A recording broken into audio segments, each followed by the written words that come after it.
to you, hello. Hi everybody, my name is Eric Ross and I'm a speech-language pathologist and board-certified music therapist here at Bluebird Day School. And welcome to our first Music Mondays video series. Here at Bluebird Day, we use music as a tool to regulate, teach, connect, and engage. Within this video series, I'd like to show you and teach you some of the music-based strategies that we use here at Bluebird Day in your home and your community. But first, you might be wondering, what's music therapy?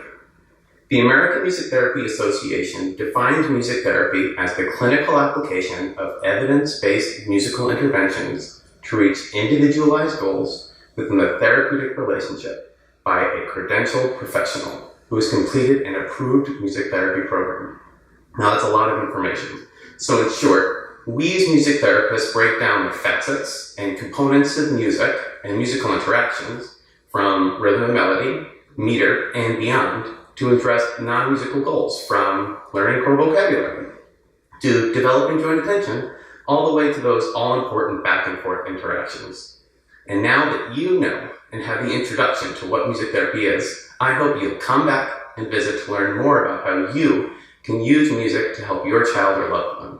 Please share, question, and comment. Thanks for watching, and happy music making. Bye.